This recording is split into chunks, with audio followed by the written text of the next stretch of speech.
Hey everyone, welcome back to Tea with the Supremes. Julie here with Ebony, Savannah, and Cassandra. Hey.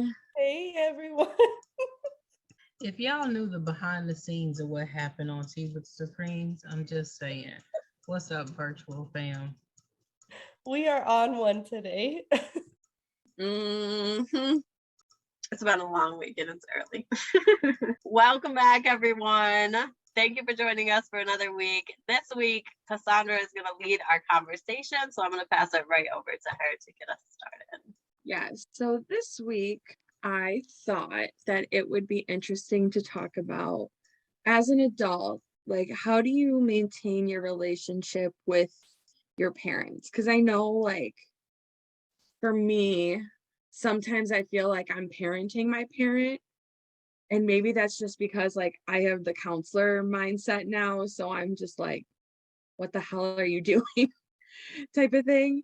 But I'm curious, what are some good ways that you think you could maintain a healthy relationship with your parents if you choose to have your parents in your life? Because I know sometimes that's not always the case. I have no idea. Let me just jump in and say that because I'm not thinking of it from the parental perspective. I'm thinking of it now as a parent of an adult child. I have absolutely unequivocally positive. Is there another adjective I can use? I do not know. To Cass's point, my grandmother used to say, "You're once an adult and twice a child," because I am at that stage where I am, in part, she's not listening, parenting my parent because I take care of the majority of her business, her responsibilities, other things. All of those things are on my list and my calendar, what to do. Then I have her doctor's appointments and because I'm the child that takes her and does all of those things. So, yes, you do get to a point where you're parenting your child, you're parenting your parent. And it's a fine balance to remain respectful as the child, but still advocate for them and be aggressive enough to take care of all the other things, the parental type responsibilities that you do. But if y'all have an answer for me, because parenting an adult child is very, very different. Very, very different. I have a very hard time with this. Like as I've mentioned before, my childhood was interesting. Like I was in foster care and such, and since I have developed a very close relationship with my dad. However, he does not live where I live. We live about 8 hours driving distance away, and but we talk all the time, we text all the time. But if he's visiting for too long, I get very agitated and um I tend to like just be very rude with him. And so we've established like, hey, when you visit, it can't be for extended periods of time. Like, and he understands it. It's like also my house, it's not huge. So it's like we're all stepping on top of each other. We barely have enough room for the people that live here. So having guests, it's hard no matter who it is. So that might have a lot to do with it. But yeah, like my dad and I, we keep in touch, we keep each other in the loop, what's going on in our lives. When it comes to my mom, I have the most difficult time maintaining relationship with her.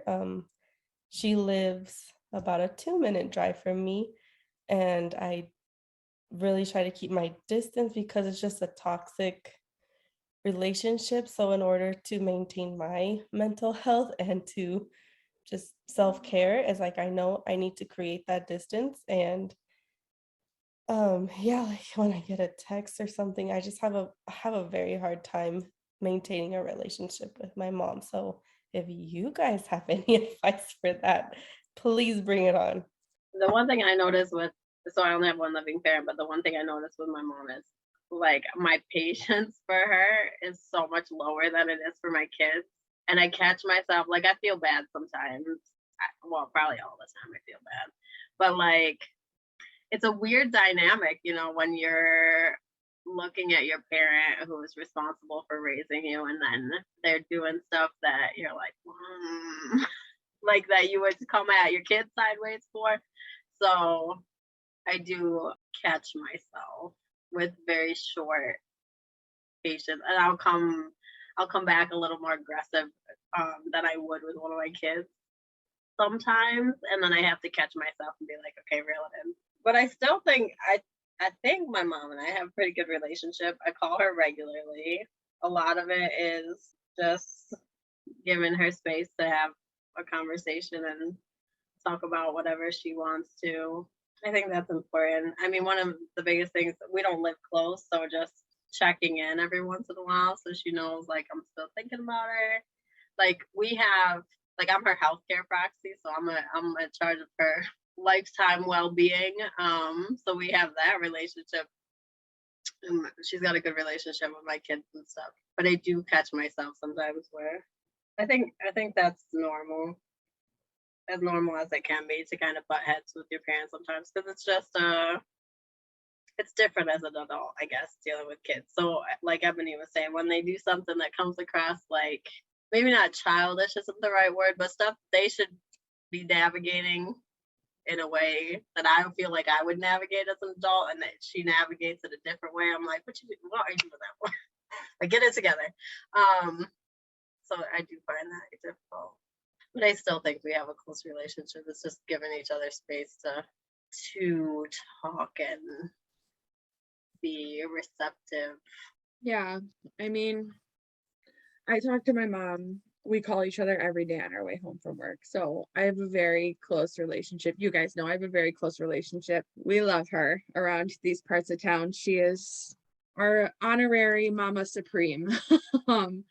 So yeah, me and my mom are really close, but like sometimes, like the other day, she called me about, so my sister, backstory, my sister's in grad school right now, and she's working on her master's to PhD program in food science. So very brilliant girl. And this is her first semester.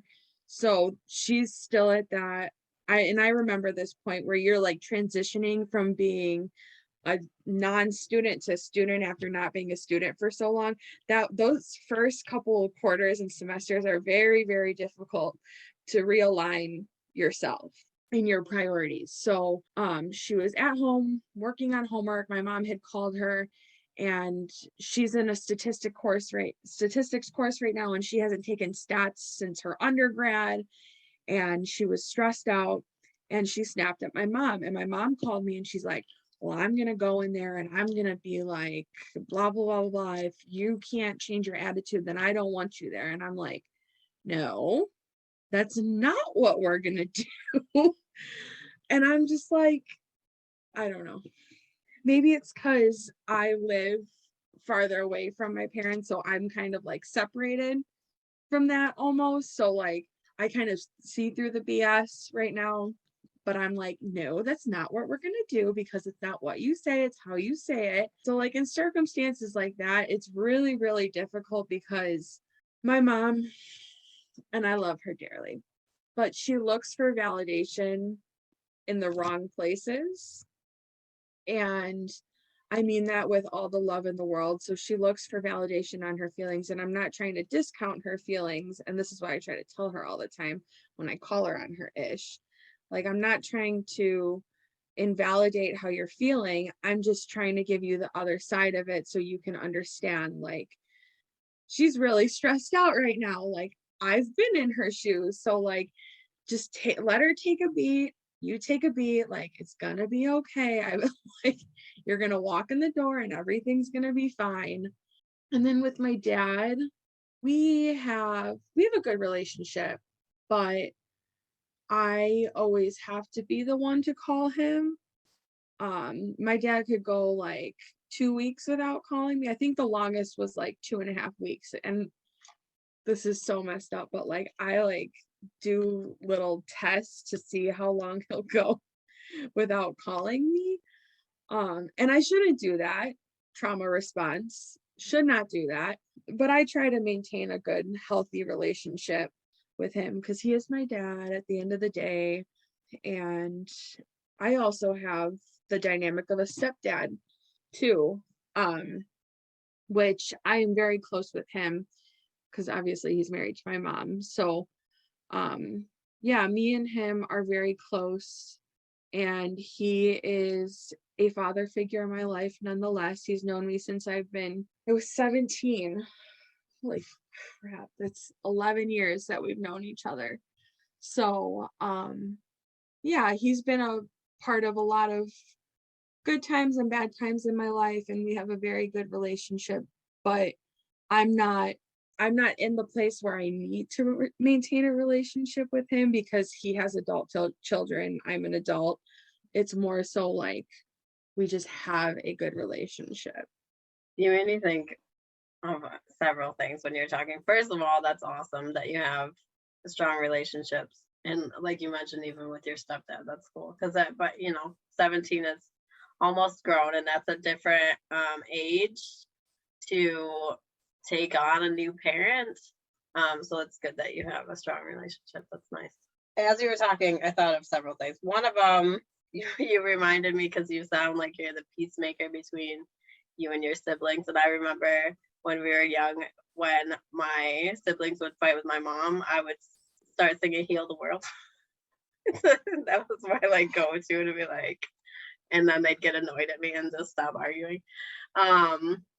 But I think that's an interesting perspective because I think siblings also create complications with parent relationships. I think, the same as one of your kids. And I will say, even to this day, that is a common issue that influences my relationship with my mom and or my siblings, because my mom is very non-confrontational, and so she doesn't want to pick sides. And when she's talking to you, she'll give you her authentic view of you or whatever, but then it'll shift depending on who she's talking to because she doesn't want to put herself in a weird spot. She doesn't want to have any sort of unease, which can make for some communication issues. So we kind of just bring that to light and try to just be like, listen, let's hash this out. Just tell it like it is. Tell us how you feel so that we can, get to the point of whatever we're talking about. The other thing I thought of, the one thing that really boils my blood is I have a very different parenting style than my parents did. So I don't like anyone to critique my parenting because I have very close relationship with my kids. I'm very adamant about being a mom, and I'm we'll comfort you if you comfort me about how I'm raising my kids. But if it comes from my mom with some level of critique, that I take it so bad. I'm and my immediate gut is I just want to unload, and I'm all right, we're done with this conversation. I'm just gonna take this to my husband, and he's gonna hear about an hour and a half of my 2 cents. But that's the one thing that I can't take input on. I want to flip the conversation a little bit because as I listen to you, Supreme, then I'm going to exclude, at least from your mother's perspective, and I'm kind of going to exclude Savannah a little bit because I understand the trauma and the dynamic of your relationship, and I think we all have trauma. And in my eyes, virtual Supremes, my father is deceased, and Jules and I share that unfortunate life circumstance. So in my eyes, you can say no wrong about my father. So I'm going to focus this on our maternal sides.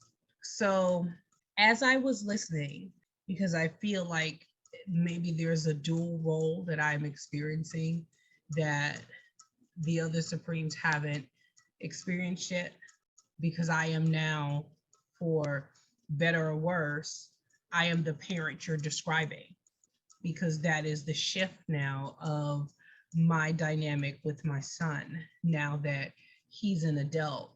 And I heard Cass and I heard Jules, and Do you think your responses are based on the trauma or the trauma that you 100%. experienced? Because Mm-hmm. Cass is shaking her head. Yes. Because as I hear you, I am, for a lack of a better word, almost grieved when I hear it, because I can very easily put me in my mother's shoes, because that is the relationship, or the shift has happened in my parenting relationship.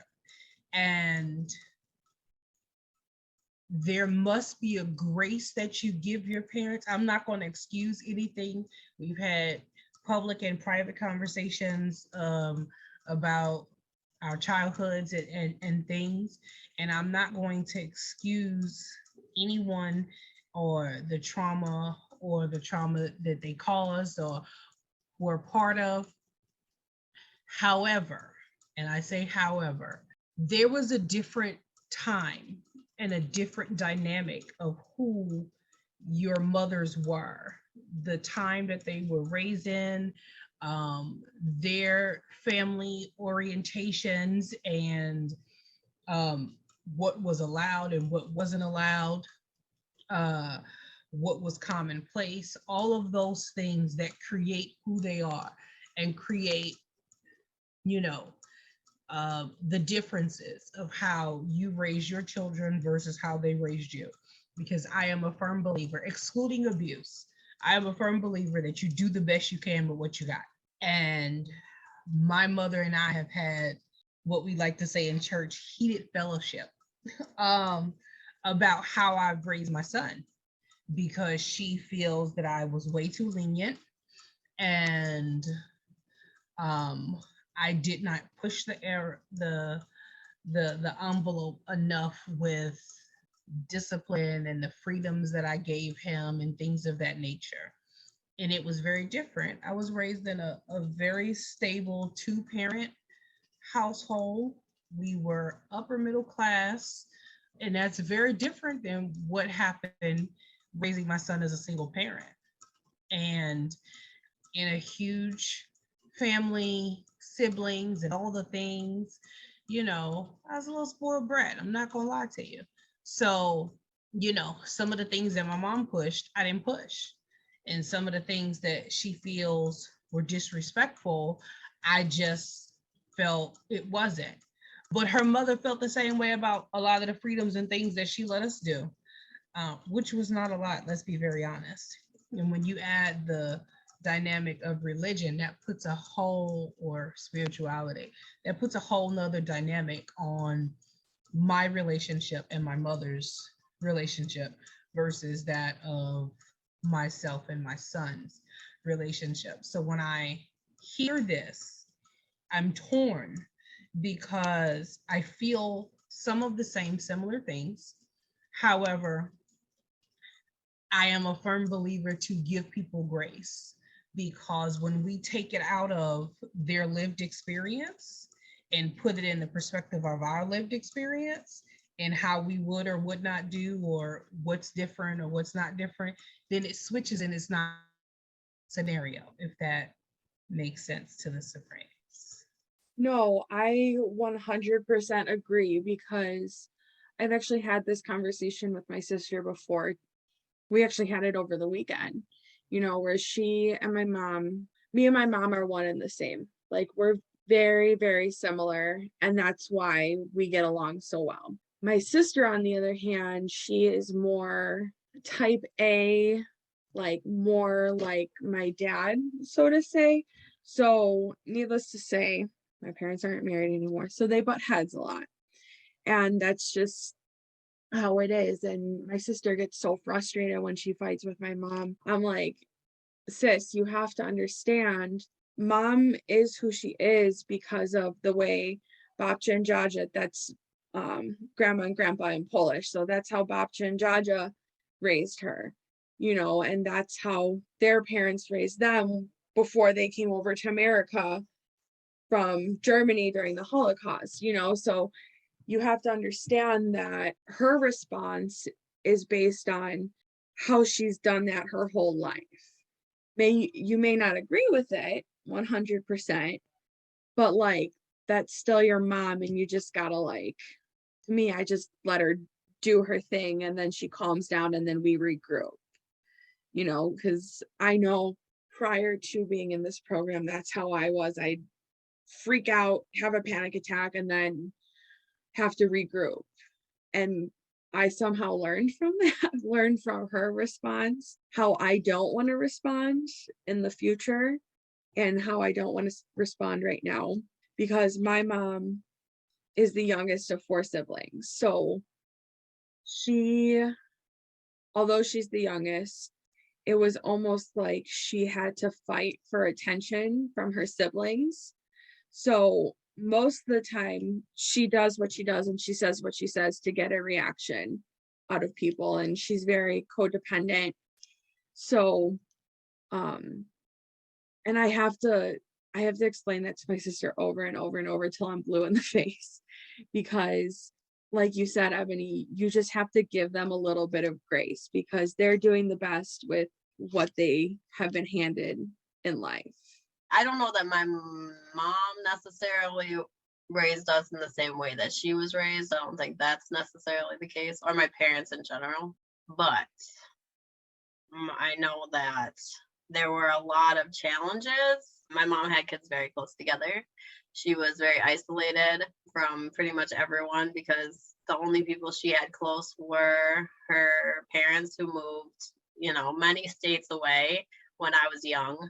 So then she had 3 small kids. My dad worked all the time. Like I would literally go weeks without seeing him because he would be home sleeping or working. And I was in a traditional household where my mom was expected to do everything. She did the budgeting, the shopping, all of the kids stuff, all of the cleaning, all of the cooking, all of that. And it took its toll, I think, really early on. The other thing, as we're speaking of mental health, this is a mental health related podcast. I think that in my family, there's a history of at least undiagnosed anxiety and depression for many generations. So when that stuff is not addressed, you're not functioning at your whole. So then to try to also parent children, especially when you're on your own, essentially, stuff comes out of that. Whether or not you can be as well-intentioned as you can be, but you can only take so much. You can only do so much. So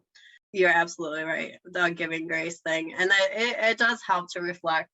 Additionally, my mom lost her husband. That was the first time really my mom's ever lived by herself. The first time she's ever been like responsible for her own finances. My dad knew he was sick and he set up my mom pretty well, but even so, that's a lot of strain on someone who's never had to navigate those things and live in the reality of life on her own and dealing with all the household stuff and all the stuff that in a traditional household she would have never had to manage, because that's not how that works. So yeah, I do think it's definitely trauma related, the way that I interact with her a lot. I think when my dad passed, I was very much, whether or not she intended it that way, I was very much responsible for her and navigating that process for a very long time. So I think that created strain too, because I didn't have time to process everything. And there was a lot of resentment for both of my parents, I feel like, through that process. So it's important to like continue the self-reflection and realize, as you guys said, like everybody does stuff out of their own trauma. So the way my parents act is out of their stuff. The way I respond is out of my stuff. And it's just a matter of like hashing it out and being like, all right, there's still love. At the end of the day, there's still love. So it's hilarious. It's the side conversations for the Supremes. It's the side conversations. I'm just telling you. There's tamales if anybody wants them, or there were supposed alleged tamales. They were selling mangoes and corn on the cobs. I'm like, oh mangoes are so good. I know, but I'm out of breath. This is country living though. Door to door mangoes. Although I could probably get mangoes somewhere. Interesting. I'm glad you said that. I was watching as we spend a lot of our lives watching therapists, and we're all at the end of our, at least this portion of our educational journey. All of us are going into a doctoral program when we're done, because we're crazy. I don't understand why, but we spend a lot of time studying as we are now at the end, or the beginning, if you will, of our this path that we're on. And one of the theorists I was watching, it sparked a conversation with family because, and I've talked about it before. I think it was in the first season. I talked about it. I was very surprised. I remember having a conversation with the Supremes afterwards. And I talked about how angry I was at 16 with my mother for my father dying. And my anger, my trauma, that trauma response became anger towards her. And now we've had a fast forward, and we've had a conversation very recently on the podcast. And I talked about, not just me, but the Supremes, we talked about, like, I no longer have the word strong in my vocabulary. Like, this strong woman, that's what we're supposed to be. It's killing women of color. It's killing all women. But this strong Black woman mentality. And as we have this conversation and thinking about my mom and thinking about the experience and remembering and still having to process my own trauma. There are 6 of us. And my mom, I don't, because she handled each one of our griefs. I was 16.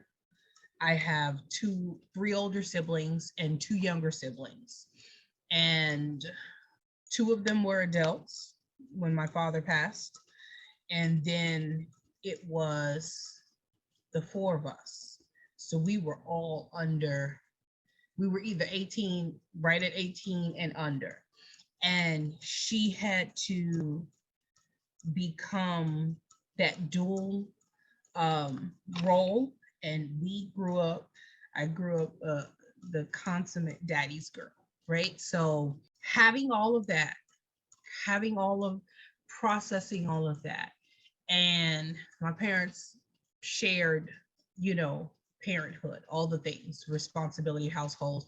Everybody cooked, everybody cleaned, everybody did, I don't know how they did finances in that respect. But as I think about it, she took all of that. And I'm just saying for me, I'm not even trying to figure out the other 3 kids, because we all processed it differently. I don't even, as I think about it, she was that strong Black woman, and she didn't even have the opportunity to process that. Like, she, as I heard you, Jules, talking about your mom, and that you became that person, you became her person. My mom didn't, I don't know, I guess there are aspects that some of us will say, maybe my older brother and we may say that, but she didn't do that to us. Like, she held all of that. And as I think about it, when did she have the chance to process that? Because then it became, I was a single parent. So there is never a break, for those that are the other parents on here, they are all in 2-parent households. So, and I'm sure parenting, we've talked about it on the show, and each of them parent, and their husbands and significant others are, they're there and they're in the process. And she went from that to not having it, and all of the things that she had to do, and all of the responsibilities. And so when I think of giving grace to them, I think of those things, because as an adult now I can reflect differently and look back and want to go back and slap my 16-year-old self, right? Like, you just, like, sometimes I've called my mom like, yo, I'm sorry. Like, I don't really like kids. I'm just telling you, I'm sorry, because it was a struggle that day being a parent. So when we're thinking about those relationships and how we process those things, even even the trauma, even the things, like we have a completely different perspective now. Like we're saying, we're clear, it's a trauma response. We didn't know what a trauma response was. We didn't know those things. So that added level of knowledge that we have, I don't want it to backfire on us, if that makes sense, right? Because we take that and we take those things and we take all our lived experiences and we take it and we grow from it.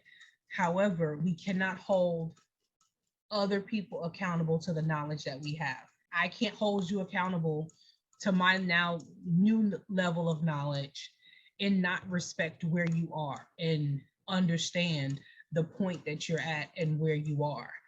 And I just, as you start putting yourself in the adult situations that you're in and how you handle parenting and all the things you do better, because you're supposed to do better than the previous generation.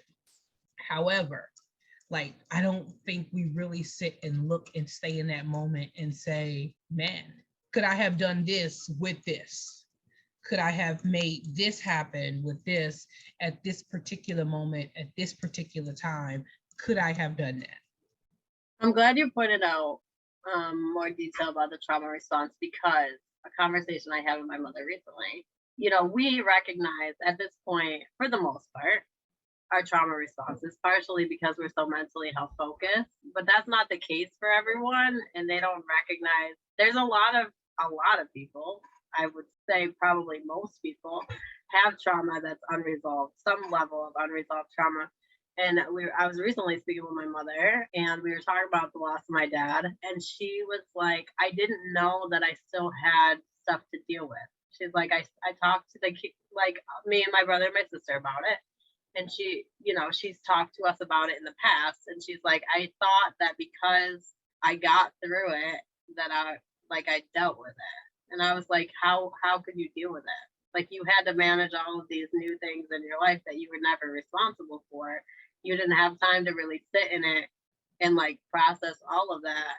And she didn't realize that there's still a lot of unresolved trauma in there that she needs to navigate. And I think that's very much the case for a lot of people, that there's, life comes at you and you have to make it work and get through it.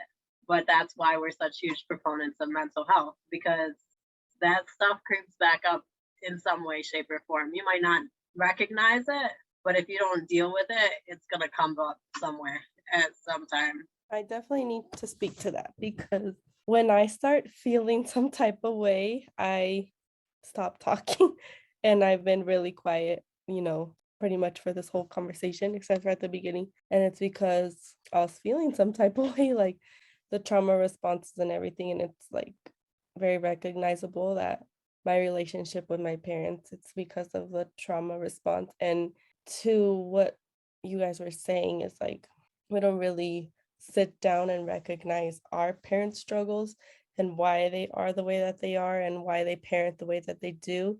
And I don't recognize that a lot and take that into consideration.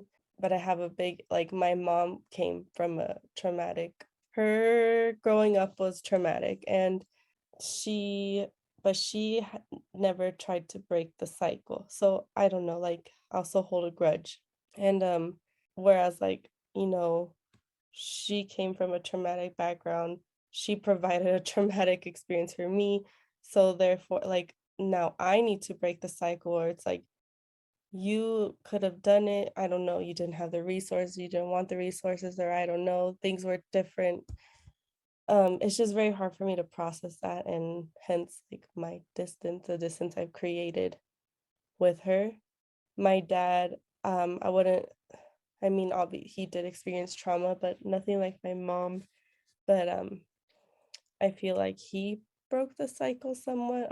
He was very supportive and very there for me. And so I feel like that's why I'm able to recognize it easier in him and create a closer relationship with him. I definitely resonate with what you said. And I just wanted to point out to anyone who's listening, in any situation, really, if you recognize someone's trauma response, and being self-aware and recognizing what they've been through and being empathetic, that's amazing. But it's okay to recognize your own feelings and validate your own feelings, because other people cause you trauma, and it's okay to have unresolved issues with that, because that's the reality. Whether or not you're trying to build a relationship or maintain a relationship, you have to validate yourself and just recognize your own feelings, and you're justified in your experiences as well. There's definitely power in empathy, but that's draining too. So you just have to, as you give in other people grace, give yourself grace too, because it's a struggle. Savannah, thank you for being transparent, because it's not easy, and you're not the only one that was triggered, because it was a moment for me to, when I heard Jules, to really think, as we've had the conversations and we've grown. And it was just recently that I said, I'm taking strong out of the dictionary, like out of my vocabulary, because it was what you were supposed to be. We've had conversations about race and things triggering responses in me, and things I felt about other African Americans. And Julie was like, man, that's a lot of pressure. I remember her using that, like, how could you do that for everyone? And I'm like, you weren't raised like that. You don't understand that part of the culture. You know, it's just ingrained in you. And to really think about my mom in that moment, that's different. Like, it's different because I've had some struggles as a parent, and it's different because if my son was here, he would probably have a different perspective, and I'm not as enlightened as I think I am. But that enlightenment didn't happen when he was a kid. So I honor your transparency in this moment. And man, this has been I wasn't expecting this from this conversation, but this has been a powerful And heavy, I feel like. place. It was. Yeah, it was supposed to be like a no research, Just like, full combo. The last thing you were saying, Ebony, just about carrying the weight of things and all that, it reminded me of, okay, I'm sure everyone's heard Encanto, the movie Encanto, but that song, the surface pressure, and why everyone likes Luisa. Like, I feel like that song resonates so hard with so many people, because that's like a trauma thing, to carry the weight of a lot of pressure in your family and stuff like that. So that's what it reminded me of, that when you were talking. I know we're at the end of this conversation, and I think this is a conversation that we'll have again. But I will say therapy has become such the buzzword now. But as I'm in the field, and each of us are now transitioning into that professional life, people are hurting.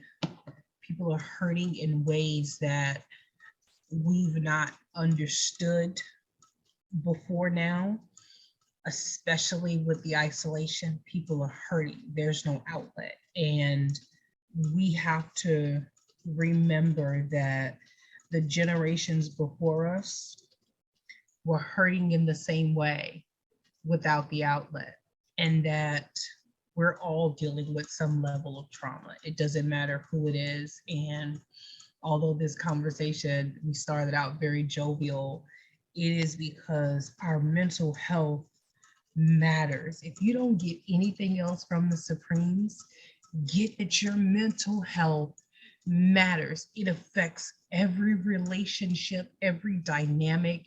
It affects it. We can't have, there is not a conversation that we do not have. And we have, from the serious to the mundane, we've done it all. We spend a lot of time talking to each other. Probably talk to the Supremes more than I talk to people in my everyday life that I see. Let's be very honest. But somewhere in that conversation, not because we're mental health students, not because we're becoming counselors or we're counselors in training, it is because your mental health and your mental well-being affects every area, every dynamic in your life. And even in this moment when we're sitting, I'm in my 40s, and I am back in that place of trauma. I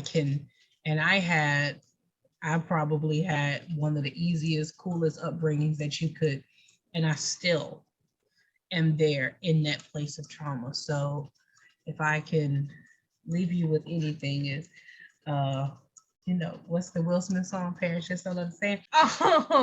They just they don't understand. But you have to give them grace. So give yourself grace on this journey in this process, and give the elders, give them grace in the process. We are nearing the end of this episode, so let's first bring it home with some self-care. So Savannah, if you want to give us some self-care tips, bring us in a good focus this week. Yeah, so I think like often our focus is on all the negative things that have gone wrong, and we don't really take time to recognize all of our successes and the positive things that have happened to us. So take 10 minutes this week and self-reflect on all the positive things that you've accomplished, whether it be in the last week, the last month, anything you can think of. There were a lot of head nods there. Cassandra, what do you have for our mindfulness this week? Okay, everyone, please take a mindful breath with me. Jules, try not to die over there. We're all passing sickness around each other across the country. We've just been coughing onto the screen and it's been passing through the screen. So mine is kind of piggybacking off of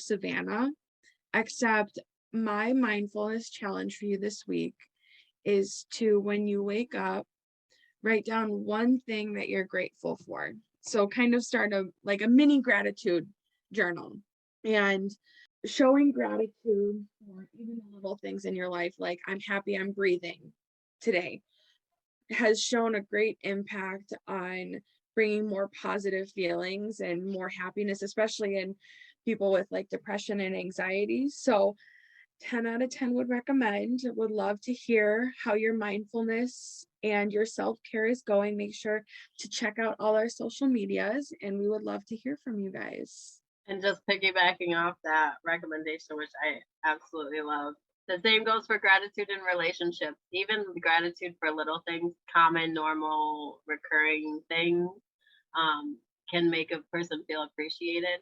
So as we're talking about navigating difficult relationships with our parents, show a little appreciation for thanks for calling me, thanks for checking in, just the little things to show that there's appreciation there, because that can go a long way for the relationship as well. And Ebony, you didn't do a quote yet, did you? I'm sorry, my head is no. I did. I just I'm sorry. said to give everyone grace. Don't be trying to jack up my quote process. I was all emotional in the moment when I did it. Now I'm just over it. And no. My fault. Give everybody grace. See, I didn't give her grace. I'm sorry. I understand, and I heard you, Julie, and I'm with you. That sounded very all right, therapy Miss stuff to me. Internship. I see you, your little Listen, counselor. it sounded very attitude. therapeutic. Yeah. All right. So with that, thank you so much for joining us this week for another great conversation. Have yourself a wonderful, mindful, self-care filled week, and we will check you guys out next week. Bye, everybody. Bye. Bye. We out, Supremes.